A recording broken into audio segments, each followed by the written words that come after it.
फरवरी शुरू हो चुका है। अब धीरे-धीरे हमारे जो सारे परमानेंट प्लांट हैं, वो अपने डोरमेंसी पीरियड से बाहर आ रहे हैं।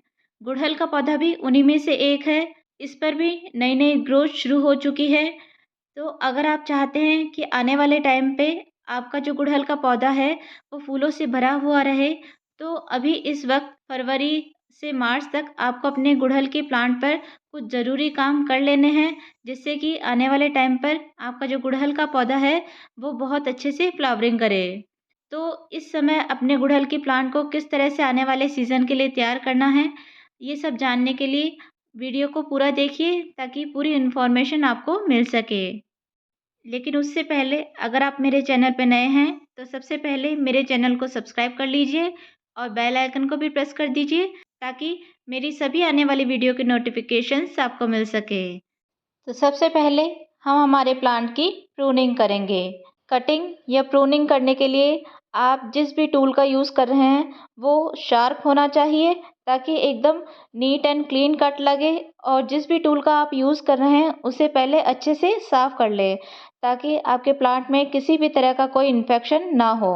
अब जो भी आपके प्लांट में ब्रांचेस सूख चुकी है या बहुत लैगी सी हो गई है, जिससे कि आपका जो प्लांट है वो अच्छी शेप में नज़र नहीं आ रहा है, तो आप उसे कट कर दीजिए ताकि आपका जो प्लांट है वो एक अच्छी सी शेप ले ले। मेरे भी प्लांट में ये देखिए, ये कुछ जो ब्रांचेस है वो इस तरह से लंबी-लंबी और पतली-पतली हो गई है और इन पर जो पत्तियां हैं वो सर्दी के कारण झड़ चुकी है, तो ये देखने में बिल्कुल भी अच्छी नहीं लग रही है। साथ ही ये जो मेरा प्लांट है वो कुछ ज़्यादा ही लंबा हो गया है, लेकिन मुझे इसे घना बनाना है, इसलिए मैं इसकी कुछ लेंथ भी कम कर रही हूँ। ये देखिए, इस वाले प्लांट में भी ये एक सिंगल ब्रांच ही है और ये काफ़ी लंबा हो चुका है। तो मैं इसे भी बीच में से इस तरह से कट कर रही हूँ ताकि इसकी जो लेंथ है वो भी थोड़ी कम हो जाए और नीचे से अलग-अलग ब्रांचेस निकले, जिससे कि ये बुशी हो जाए और जितनी इस पे ब्रांचेस अलग-अलग निकलेगी उतनी ही इस पर फ्लावरिंग भी होगी। टहनियों के अलावा भी आपके प्लांट पर जो भी इन्फेक्टेड लीव्स हो या फिर सूखी हुई या पीली हो चुकी पत्तियां हैं, उन्हें आप हटाकर अलग कर दें ताकि आपका जो प्लांट है वो एकदम साफ सुथरा और अच्छा नज़र आए।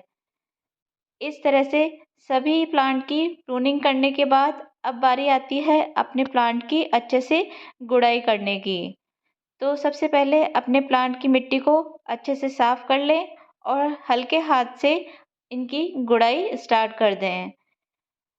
गुड़ाई को हमेशा जो मेन स्टेम है आपके पौधे की, उससे कुछ कुछ दूरी पर ही करें और इस तरह से करें कि आपकी जो रूट बॉल है वो डिस्टर्ब ना हो या फिर आपके जो पौधे की जड़ें हैं उन्हें बहुत ज़्यादा नुकसान ना हो। इस समय अगर आपका प्लांट रूट बाउंड हो चुका है, तो आप चाहें तो उसको गमले से पूरा बाहर निकाल कर उसकी रूट ट्रिमिंग करके वापस से रिपॉट भी कर सकते हैं। लेकिन मेरे इन प्लांट्स को अभी रिपॉटिंग की ज़रूरत नहीं है, इसलिए मैं इनकी इस तरह से गुड़ाई कर रही हूँ। अच्छे से गुड़ाई करने के बाद आपको अपने गमले की जो मिट्टी है उसे ऊपर-ऊपर से बाहर निकाल लेना है। देखिए, कुछ इस तरह से। लेकिन जो मिट्टी है वो हमेशा जो गमले के किनारे-किनारे, साइड-साइड से ही बाहर निकालना है। आपको जो मेन रूट बॉल है उसको बिल्कुल भी छेड़ना नहीं है, नहीं तो आपका प्लांट मर भी सकता है। इस तरह से ये देखिए, हल्के-हल्के हाथ से गुड़ाई करते हुए अगर थोड़ी बहुत रूट टूट भी जाती है तो उसमें कोई दिक्कत नहीं है। ये देखिए, कुछ इस तरह से सारी जो मिट्टी है वो बाहर निकाल लेनी है।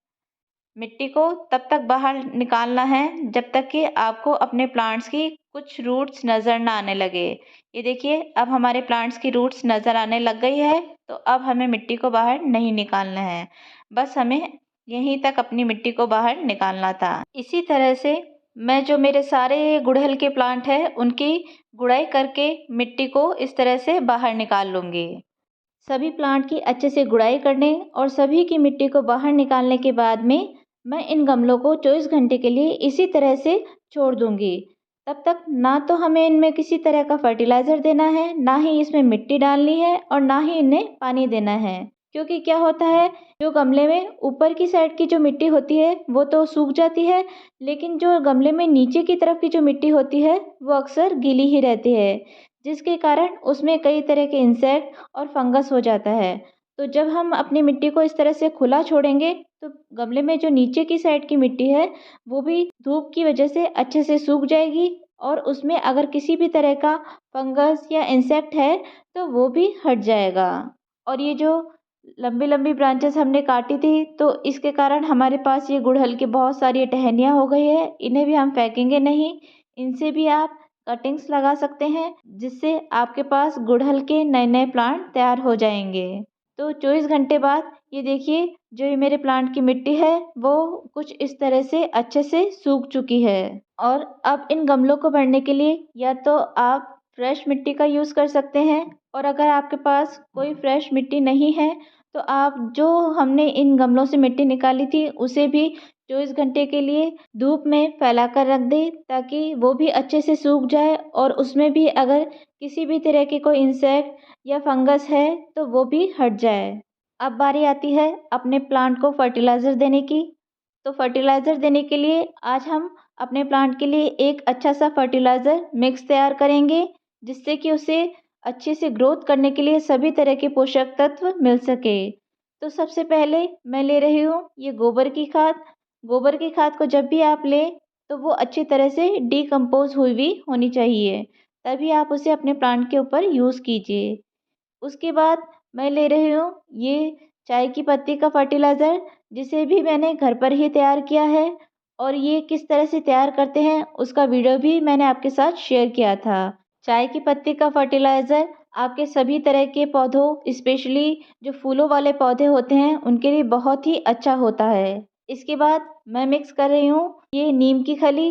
नीम की खली भी आपके प्लांट को किसी भी तरह के फंगस इंसेक्ट से दूर रखती है, साथ ही ये बहुत ही अच्छा फर्टिलाइज़र भी है। फिर हम यूज़ करेंगे ये सीवीड फर्टिलाइज़र। सीवीड फर्टिलाइज़र भी माइक्रो न्यूट्रिएंट्स का बहुत ही अच्छा सोर्स होता है और ये 100% ऑर्गेनिक होता है। इसके बाद हम यूज़ करेंगे ये एप्सम सॉल्ट। एप्सम सॉल्ट भी प्लांट को मजबूती देता है, उसे अच्छे से ग्रोथ करने में मदद करता है, पत्तियों को ग्रीन और शाइनी बनाता है और उसमें फूलों की संख्या को भी बढ़ाता है। उसके बाद हम यूज़ करेंगे ये mustard cake powder. Mustard cake भी आपके प्लांट के लिए बहुत ही अच्छा फर्टिलाइज़र माना जाता है। मस्टर्ड केक आपके प्लांट के लिए एक कंप्लीट फर्टिलाइज़र की तरह वर्क करता है और ये माइक्रो न्यूट्रिएंट से भरपूर होता है। उसके बाद मैं यूज़ कर रही हूँ ये NPK 19-19-19। आपके पास जो भी बैलेंस NPK हो वो आप यूज़ कर सकते हैं। अब इन सभी फर्टिलाइज़र को एक बार अच्छे से मिक्स कर लेंगे और मिक्स करने के बाद मैं इसमें डाल रही हूँ ये 1 tablespoon fungicide powder. Fungicide powder आपके पौधों को फंगस से बचाता है। अगर आपके पास फंजीसाइड पाउडर ना हो तो आप इसकी जगह 1 चम्मच हल्दी पाउडर भी इसमें मिक्स कर सकते हैं। वो भी बहुत ही अच्छा फंजीसाइड का काम करता है। तो अब ये जो बहुत ही अच्छा मिक्स फर्टिलाइज़र है, अब बारी आती है इन्हें अपने प्लांट्स में देने की। तो इन्हें अपने प्लांट्स में देने के लिए आप ये जो फर्टिलाइज़र है इसे इस तरह से अपने गमले में किनारे-किनारे हर एक गमले में 2 से 3 मुट्ठी दे सकते हैं। ये देखिए कुछ इस तरह से आपको फर्टिलाइज़र को लेना है और रूट बॉल से दूर किनारे-किनारे पर अपने गमले में इस तरह से डाल देना है। और फिर इस फर्टिलाइज़र को डालने के बाद में आपको इस फर्टिलाइज़र को मिट्टी से कवर कर देना है। मैं इसके लिए फ्रेश मिट्टी का यूज़ कर रही हूँ। अगर आपके पास फ्रेश मिट्टी ना हो तो आप जो मिट्टी हमने निकाली थी उसे सुखाकर उसका भी यूज़ कर सकते हैं। मिट्टी अपने गमले में इतनी डालें कि उसमें 2 से 3 इंच तक की जगह खाली रहे, ताकि जब हम उसमें पानी दें तो पौधे की रिक्वायरमेंट के हिसाब से उसको पानी मिल सके। अगर आप मिट्टी को ज़्यादा भर देंगे तो जब हम पानी देंगे तो उसको जितनी ज़रूरत होगी उतना पानी उसको नहीं मिल पाएगा और अगर आप ज़्यादा जगह खाली छोड़ते हैं तो फिर उसमें ओवर वाटरिंग का खतरा रहता है। सभी गमलों में अच्छे से फर्टिलाइज़र देने और मिट्टी डालने के बाद अब बारी आती है पानी देने की। लेकिन जैसा कि आप देख रहे हैं कि हमने अपने प्लांट की प्रूनिंग भी की है और इसकी जड़ों को भी हमने 24 घंटे के लिए इस तरह से खुला छोड़ा था और जब हमने इसकी गुड़ाई की थी तो इसकी कुछ रूट्स टूट भी गई थी। तो ऐसे में हमारा प्लांट शॉक में भी जा सकता है। तो इसे शॉक से बचाने के लिए हम जब इसमें पानी देंगे तो हम इसमें सिंपल पानी नहीं देंगे। हम अपने पानी में ये हाइड्रोजन पेरोक्साइड मिक्स करेंगे। हाइड्रोजन पेरोक्साइड का यूज़ आपके प्लांट को किसी भी तरह के शॉक से तो बचाएगा ही, साथ ही इसका यूज़ आपके प्लांट के लिए कई तरीके से लाभदायक होता है। हाइड्रोजन पेरोक्साइड आप अपने प्लांट्स में किस किस तरीके से यूज़ कर सकते हैं और क्यों यूज़ कर सकते हैं, इसके ऊपर एक डिटेल वीडियो मेरे चैनल पे है, आप चाहें तो वो वीडियो देख सकते हैं। मैंने इस पानी में करीबन 2 table spoon hydrogen peroxide mix किया है। अगर आप कम पानी ले रहे हैं तो उसमें हाइड्रोजन पेरोक्साइड की क्वांटिटी कम कर दीजिए। ज़्यादा हाइड्रोजन पेरोक्साइड आपको नहीं मिलाना है, नहीं तो ये आपके प्लांट को नुकसान भी कर सकता है। अब ये पानी अपने सभी प्लांटर में थोड़ा थोड़ा सा डाल देंगे।